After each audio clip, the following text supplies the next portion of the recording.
Tonight's topic is a circuitous Mayflower connection. But before I get into this, I want to pat myself on the back for a public service I perform regularly. Say I go to the dump, which is once a week. I cruise slowly by and pick up all the trash between the first two poles after Viking lumber.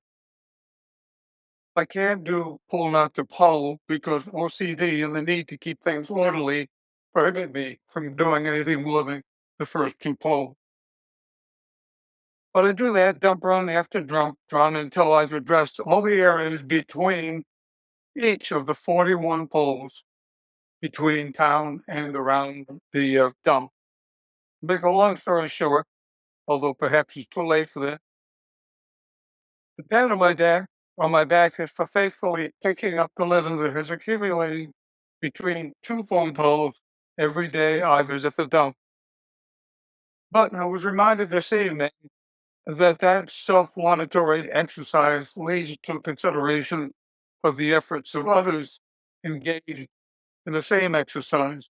Jim and Mary Boone, in this case, often with their daughter-in-law Laura and granddaughter Maisie, who every single day, not once a week, engage in an extraordinary exercise, probably the best example of seasonal residents, or any of us for that matter, giving back to the community. It's been going on for years. So while we give me the recognition and attention I deserve picking up the trash between two poles, let's take a moment to recognize the Boone family for the marginally greater contribution they make in addressing the area between not to the 76 pole, the distance of about 2 miles, not once a week, but every day, and picking up everything that is accumulated overnight. And while we're at it, we might note the 16 years of volunteer work in making Volunteer Land Trust the extraordinary organization that it is today. Now, back to my topic. People who have a connection to the Mayflower, and there really are a lot of them, love to make a big deal of it, understandably. That one might be descended from the handful of souls who essentially began life as we know it in the United States is certainly worth knowing and marveling at. The story I'm about to tell you is of a remarkably coincidental love story resulting from the very circuitous travel of 9 descended generations of two Mayflower passengers, descending finally 303 years later in parallel. The Mayflower arrived in what is now Provincetown Harbor, Cape Cod, on November 11, 1620. On board were 102 individuals, two-thirds of them men. Among those men were William Brewster and Richard Warren. William Brewster was born in 1567 in Scrooby Manor, England, and it was there in Scrooby that the Pilgrims had their beginning. At the time, it was treasonable to form a religious assembly outside the Church of England. Nonetheless, in 1606, a group, including William Brewster, created a simple congregation around a covenant that simply gave equal rights to every individual and accepted no authority, ecclesiastical or civil, except which the congregation adopted by mutual consent. To make a wonderful but long story short, suffice to say they were treated very badly, and although immigration was also treasonous, several members of the congregation played Pavone, where they enjoyed somewhat greater freedom to worship and where William Brewster operated a press continually critical of the Church of England. 10 years later, he and some of his congregation snuck back to Southampton, England, to conspire with others about a travel to the Americas, because British spies in Holland and continual surveillance made the prospect of migrating to form an English colony elsewhere increasingly unappealing. Still, Many felt the ocean voyage was too dangerous and doubted their own capacity for enduring it. And when and if they arrived, what then? Food, shelter, foreign disease or affliction, savages coming over a few miles of channel to Holland as they did in escaping from persecution for having left the Church of England was difficult enough, but crossing thousands of miles of ocean to a land about which they knew nothing was simply frightening. The enthusiasts among them urged their comrades to put their fate in the hands of God and reminded them that whatever hostility they encountered in the Americas would be better than the Spanish Inquisition by then underway elsewhere in Europe, and a very tangible and frightening threat. A trip like the one they planned was also going to be costly, and those determined to move ahead put their faith in a group of London investors calling themselves the Merchant Adventurers. But it quickly became apparent that the adventurers were far more interested in lining their own pockets than they were in Pilgrim's Progress, as it were.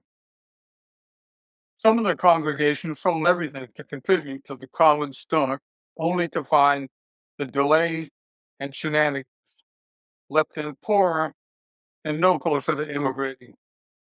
Eventually, the pilgrims agreed to take on a company of unfamiliar, equally enthusiastic folks known to them as strangers to increase the number involved, thus decreasing costs and increasing the likelihood that they would finally get underway and appease the ever more suspect, indispensable adventurers. The pilgrims refer to themselves as saints, although their regard for themselves was not nearly as lofty as that term seems to imply. It was simply a distinction that allowed them to identify themselves separately from the strangers who were simply looking for a new beginning, but who were not affiliated with the congregation. Among the strangers was Richard Warren. Richard was born in England in 1578 and married Elizabeth Jarrett there around 1610. And by 1618, he and Elizabeth had 5 daughters. Some, but only half, of a tearfully distressed pilgrim congregation eventually embarked quietly to Southampton, England, from Belsham, Holland, on the ships on July 22nd, 1620.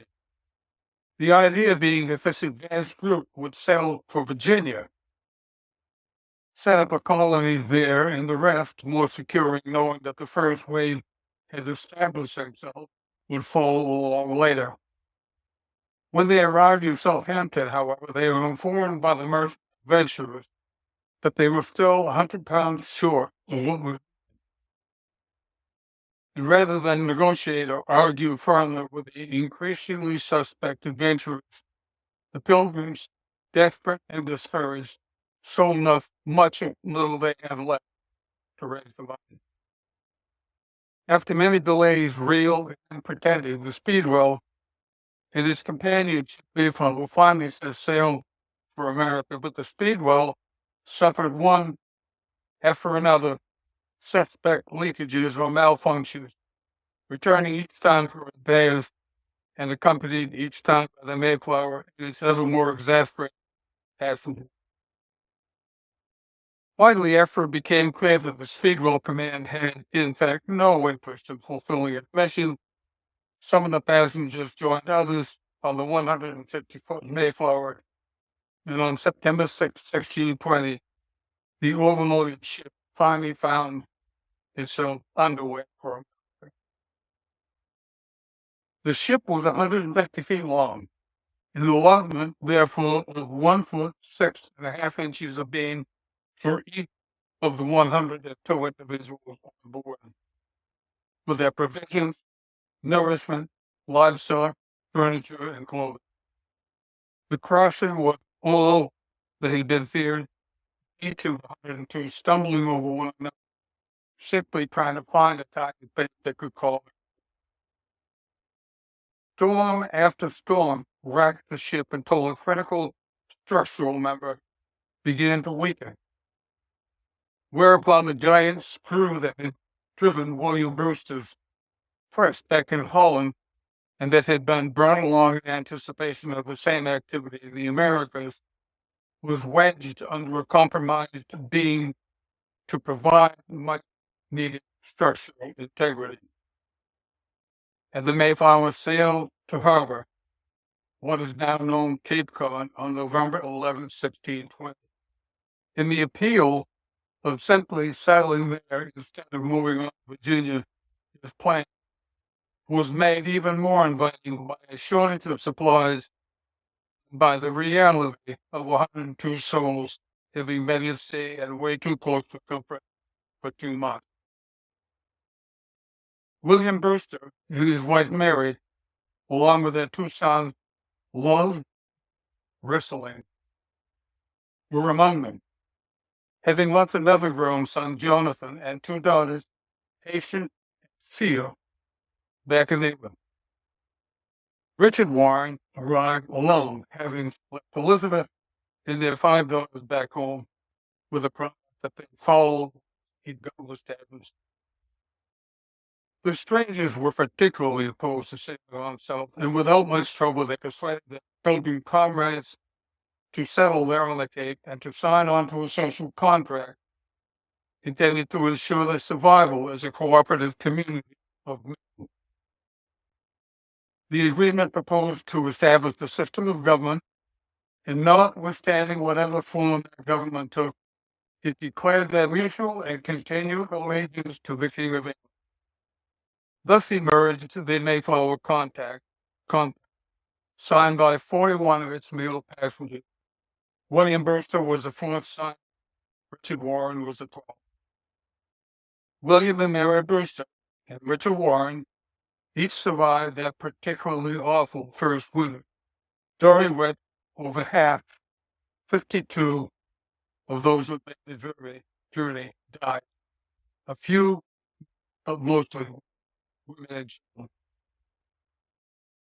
Nonetheless, during the interval between the Mayflower's arrival and the arrival of the Anne the following year, William and Mary Brewster and Richard Warren and the remaining settlers managed to put together shelters, begin farming and fishing, and generally assemble a functioning community. William and Mary Brewster's daughters, Patience and Fear, arrived aboard the Anne the next year. Before long, William became senior elder, religious leader, the advisor to the colony's first governor, William Brett. William Brewster died in Plymouth in 1644 at age 77. Among William and Mary's descendants is Ben Crossman. In March of 1623, Richard Warren received a grant of land from the crown and sent for Elizabeth and their 5 daughters. They all arrived aboard the Anne, along with William and Mary's daughters, Patience. Elizabeth and Richard then had 2 more children, both sons. Richard died in 1628. And rather than remarry quickly, customary then for obvious reasons for a widow with children to provide for, Elizabeth remained single and independent, to such an extent that she managed to persuade a court a decade later that she had earned the title to the land of her deceased husband and the right to grant portions thereon to her 5 daughters' husbands as they presented. Elizabeth died in Dartmouth, Massachusetts in 1673 at 92, and among her descendants is Ulysses S. Grant. The last born of Richard and Elizabeth's 5 daughters was Abigail Warren. William and Mary Brewster's daughter, Patience Brewster, was 23 when she arrived in America to join her parents. A year later, she married Thomas Prince, who had arrived on the Fortune in 1621, also a year after the Mayflower. Prince went on to become the 3rd governor of Plymouth Colony. He served several terms governor and was involved in resolving many disputes between his own fellow Puritans and adherents to other affiliations. He also presided over the case of 4 settlers accused of the unprovoked murder of a Native American. The 2 were found guilty, 1 escaped, and the others were hanged. But it was an acknowledgement of the genuine desire to coexist. Thomas and Patience had 3 daughters. Looks over here. Thomas and Patience had 3 daughters. The son and 2 of the daughters died quite young and without producing any offspring. Patience and Thomas' descendants include Commodore Oliver Perry, hero of Lake Erie, so titled for having led American forces in the decisive battle for which he received the Congressional Gold Medal. The third of Patience and Thomas' daughters, Mercy Prince, the last chance for sustained descendancy, was born on January 4th, 1631. Richard and Elizabeth's daughter, Abigail Warren, married Anthony Snow in Plymouth in 1639. The couple had 6 children and moved to Marshfield, Massachusetts, where Anthony became one of the leading citizens at the town and at one time or another, constable, selectman, representative to the general court, and a member of the Plymouth Council of War, assembled in 1667 to prepare for war with the French and Dutch. Anthony's wife Abigail died in 1692, and he a year later. And among their descendants was Franklin D. Roosevelt. The last of Abigail and Anthony's children was also named Abigail. Abigail Snow, born in 1650. Mercy Prince, William and Mary's granddaughter, married Major John Freeman, her sister Rebecca's husband's brother, in 1650, and she and John had 11 children. John and Mercy moved to Easton, Massachusetts, where he served as deputy selectman and a member of the bench of the Court of Common Pleas. He was also a deacon of the Eastern Church and served in the military, particularly during the Indian Wars. Eventually, they found themselves living in the vicinity of the Great Lakes. Mercy and John each died in Easton, he at 80 and she at 92. Among their descendants is Elias Howe, inventor of the sewing machine. One of Mercy and John's surviving children was Edmund Freeman, born in 1657. Abigail Snow, then 17, and Richard and Elizabeth's granddaughter, married Michael Ford, who'd been born in England in 1640, but by then lived in Marshfield. The 2 moved south to the Carolinas and had only 2 children, a son and a daughter, before Abigail died in 1682 at only 32 years of age. Michael Ford died at 81. Their son was William, about whom little is known, except that he died in Marshfield. Among Abigail and Michael's descendants is Taylor Swift. Abigail and Michael's daughter was Lydia Ford, born in 1668, and again, the last chance for descendancy. Edmund Freeman, William and Mary's great-grandson, first married Ruth Merrick, daughter of William Merrick and Rebecca Merrick, in 1677. And they had only 1 daughter, Ruth, before Mom died at the age of 27. A year later, Edmund married Sarah Mayo. He and Sarah had 13 children. Sarah died in 1746 at age 86. Among their descendants is inventor Lee DeForest, responsible for making radio broadcasting and long-distance telephone service possible. Mary Freeman was one of Edmund's 13 children. Lydia Ford, Richard and Elizabeth's great-granddaughter, The last chance, again, for this continued descendancy, married experienced branch, and they had one child before both parents, having moved back north, died very young. Lydia at 29 and Experience at 32. One wonders who raised their only daughter, Abigail Branch. Perhaps it was her grandfather, Michael Ford. Certainly it was not her grandmother, Abigail, who had died long before, also quite young. Among their descendants is Julia Child.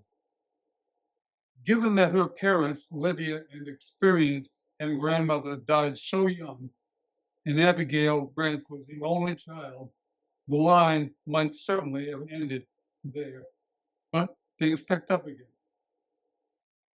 Mary Freeman, William and Mary's great-great-granddaughter, wed Samuel Hinckley, son of Samuel Hinckley and Sarah Pope in 1707. The family moved to Brunswick, Maine, and had 11 children. Mary died in Brunswick in 1757 at age 70. Among their descendants is Catherine Hepburn. One of their 11 children was Shabeel Hinckley. Beginning now, familiar names begin popping up. In January of 1711, when she was 19, only child Abigail Branch, Richard and Elizabeth's great-great-granddaughter, married William Carver in Marshfield. William had been born in Plymouth in 1685. William Carver died in Marshfield on January 10, 1764 at 78. Among their descendants is Henry Wadsworth Longfellow. They had 9 children, and one of those was Reuben Carver.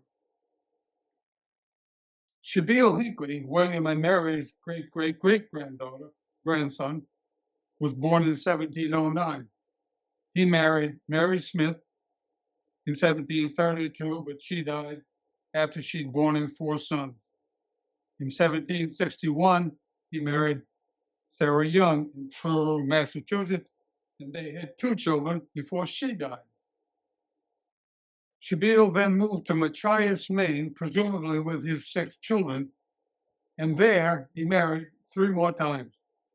And while little is known about the first of those, the third, his 5th wife, also largely unknown, but whom he wedded at age 75, then had 2 more sons. Among their descendants is Sarah Palin. One of Shabeel and Mary's 4 sons was Ebenezer Hinckley, born in 1733. At this juncture, Reuben Carver, Richard and Elizabeth's great-grandson, who was born in 1718 in Marshfield, became the first of the descendants of Richard Warren to find his way to Vineland. He'd heard of the remote Fox Islands and of vast unharvested resources, timber, stone, cod, and he married Mary Phillips in Hingham before finding his way to our island. Reuben and Mary had 7 children. Reuben died at 81 on August 19, 1800. Among their descendants is our 12th president, Zachary Taylor, and one of their 7 children was Thaddeus Carver, born in October of 1751. Ebenezer Hinckley, William and Mary's great-great-great-great-grandson, married Susanna Brown, and they moved to Blue Hill in Maine in 1766. 10 years later, Ebenezer was found frozen to death. The circumstances of his death are not recorded, but by then he and Susanna, who died there in 1804, had produced 7 children, several of whom fought in the Revolutionary War. Among their descendants is Matthew Perry, star of the television series Friends. Susanna and Ebenezer's son, his namesake, Ebenezer Hinckley Jr., was not one of those who fought in the Revolutionary War. In 1766, Thaddeus Carver, Richard and Elizabeth's great-great-great-great-grandson moved to South Forks Island, now Vinyl Haven, at age 15 to visit his father and his elder brother who were in business there. Before long, his family left the island, but Thaddeus remained, going to work for Francis Cogswell of Ipswich, Massachusetts, who had a sawmill and owned much of the land around what later became Carver's Harbor. 10 years later, at age 25, Thaddeus married Hannah Hall of Matinicus, daughter of Ebenezer Hall III and Susanna Young Hall. Hannah and he had 10 children, 9 of whom were born in Vinyl Haven. The last, also Hannah, was born on Matinicus. By now, Vinyl Haven's harbor had been named Carver's Harbor, after, presumably, Reuben Carver, who must have made a sufficient impression. That same year, 1776, Thaddeus made a huge purchase of Griffin's Island, that's apparently Lane's Island, and according to the deed, 400 acres of land surrounding Carver's Harbor, inclusive of sawmills, for £260, 13 shillings and 4 pence. One of the sawmill properties included in that purchase is adjacent to, and now 250 years later, Constitution Park, the property owned by my own Tidewater Motel. Thaddeus Carver died in Vinyl Haven, February 24th of 1832, at age 81. Among their descendants is astronaut Helen Shepherd. One of their children was Lydia Carver. Ebenezer Hinckley Jr., William and Mary's great-great-great-great-great-grandson, was born in Brunswick before his folks moved to Blue Hill. He became a farmer there before moving to and settling in Nova Scotia, where he married Elizabeth Coggins. He and Elizabeth had 11 children. Among their descendants is Little House of the Prairie author Laura Ingalls Wilder. Elizabeth and Ebenezer's second child was Wallace Coggins Hinckley. Lydia Carver, born in 1791, Richard and Elizabeth's great-great-great-great-great-granddaughter, was in Vinyl Haven and died there in 1829 at age 38. She married Otis Shaw in 1807. Having been born on Vinyl Haven in 1790, Otis was a farmer there. And died in 1855. He and Lydia had 2 sons and 7 daughters. The last of those children was Rebecca, born just a year before Lydia passed on. At this point in our recital, a third generation of the descendants of Richard Warren were in residence from Vinyl Haven. Among Lydia and Otis' descendants was Richard Gere. The second born of Lydia and Otis' children was Jane Shaw. Wallace Coggins Hinckley, William and Mary's great-great-great-great-great-grandson, was a farmer, like his father, working on a farm in Nova Scotia. He married Mary Polly Johnson, and the family moved back to Blue Hill from Nova Scotia. Among their descendants is Joanna Woodward. Wallace and Mary had 7 children, one of whom was Benjamin Franklin Hinckley. Familiar names now pop up regularly here on Vinyl. Jean Shaw was born in July of 1810. Here on the island, she was Richard and Elizabeth, great-great-great-great-great-great-grand. And on April 4th, 1841, at age 31, she married James Robert II. He was the second generation of Roberts on Vinyl. James was a Cocker, son of William Roberts and Susanna Coon. Susanna was the second generation of Coon. James had been born on Vinyl Haven in 1815 and married once before his wife died, and Jane and James were wed. An aside, one of the children of that first marriage was Susan Roberts, who subsequently married Hiram, Lionel, Lane, grandparents of Everett Libby. More about that later. James and James had 7 children. James died in 1889, Jane 10 years later. Both are buried at Walnut Cemetery. Among their descendants is Linus Carl Pauling, twice winner of the Nobel Prize for Chemistry. One of their children was Hannibal Hamlin Robert, named after the 25th governor of Maine, 15th president of the United States, a fierce abolitionist. Hannibal Hamlin Roberts was born in 1852 in Wyoming. Benjamin Franklin Hinckley, William and Mary's great-great-great-great-great-great-grandson, was born in Blue Hill in 1830. He married Matilda Gray from Birchville, Maine, and they had 3 children. Ben worked for the Borderlands estate in Blue Hill. Matilda died in 1905 and Benjamin in 1906. Each is buried in Seaside Cemetery in Blue Hill. Among their descendants is Henry David Thoreau. The second of Benjamin Franklin and Matilda's children was Addie Maybelle Hinckley. Hannibal Hamlin Robert grew up and remained on vinyl.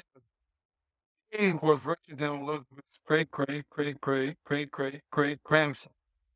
He became a blacksmith and may also have been an insurance agent. At age 22, he married 15-year-old Laura Marcella Coombs, born on the Tennessee in 1840, the daughter of Rufus Coombs and Adelaide Tolman. Hannibal and Laura were married in 1874 and the marriage produced 4 daughters. The first was Emma Robert, born on Vinyl Haven in 1875. In 1896, she married a paving cutter, Arthur Mills, son of Elijah Mills, 3rd generation of Mills, and Martha Worcester. Emma died in 1963. The second daughter was Grace Marion Roberts, born in 1878. Grace died in Quincy, Massachusetts in 1961. I'm going to skip the third daughter. The fourth was Jenny Edith Roberts, born in 1890 in Vineland. Jenny married William in 1914, and they had a daughter, Ora Roberts Williams, named for her grandmother. Ora eventually gave birth, circumstances unclear, to Carl Zwicker, who Carl was later shot and killed while employed as a cab driver in Boston. Jenny died in 1937 at age 47. Hannibal died in 1920 and is buried in Robert Cemetery.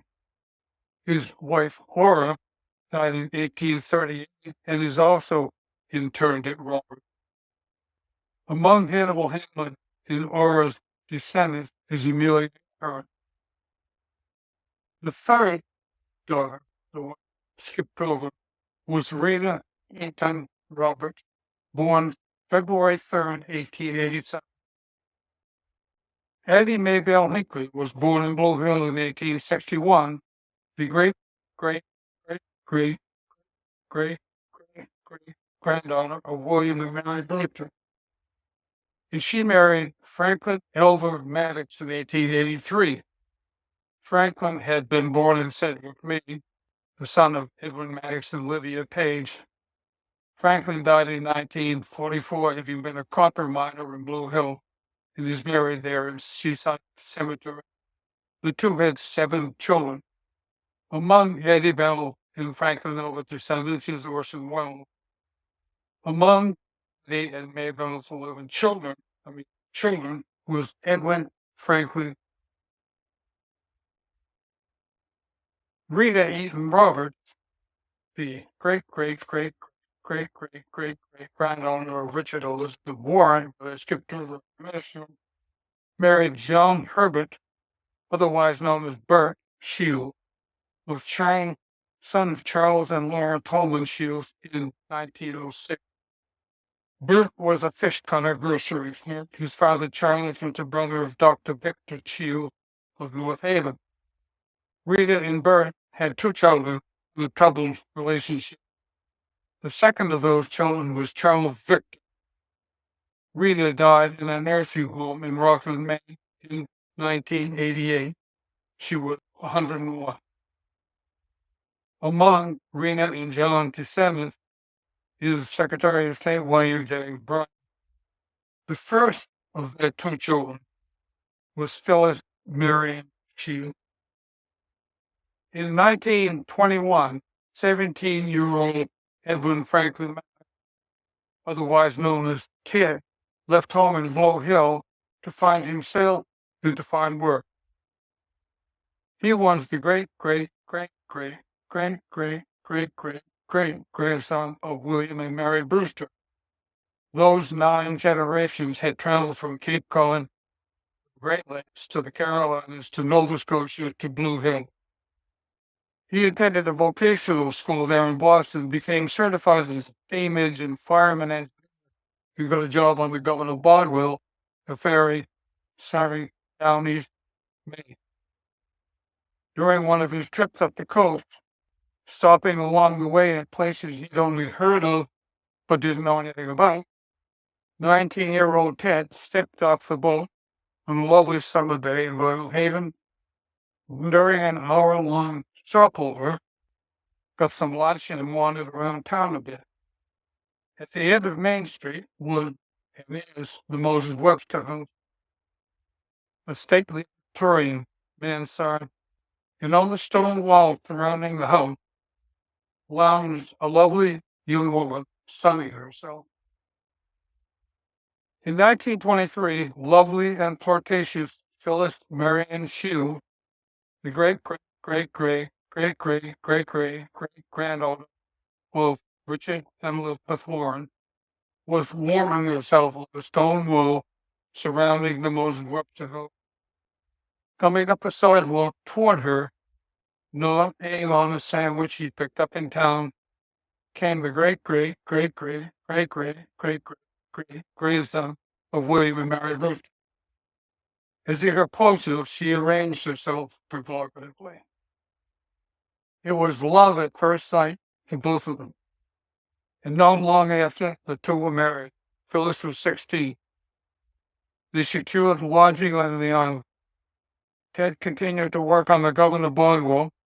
In that first year, in 1923, Phyllis gave birth to a baby girl, Patricia Robert. The great-great-great-great-great-great-great-great-great-great-granddaughter of both William and Mary Brewster, Richard and Elizabeth Warren. She, Patricia, was the ultimate destination of a centuries-long journey, a journey conceived and shepherded along by a playful, lovely, and loving spirit who'd always intended that my mother be its culmination. The spirit chose was. An interesting aside, you'll recall I mentioned Evan Libby earlier. Ted Maddox went on to become a member of Maine House of Representatives, re-elected several times. During that period, he and the 10th great-grandson of William and Mary Brewster partnered with Evan Libby, the 10th great-grandson of Richard Warren, to single-handedly create the Maine State Ferry Service. In 1984, Ted Maddox, fierce patriot, who long led the 4th of July parade, was leading the parade again, and when it paused beneath the American flag, he snapped to attention and dropped dead of the heart.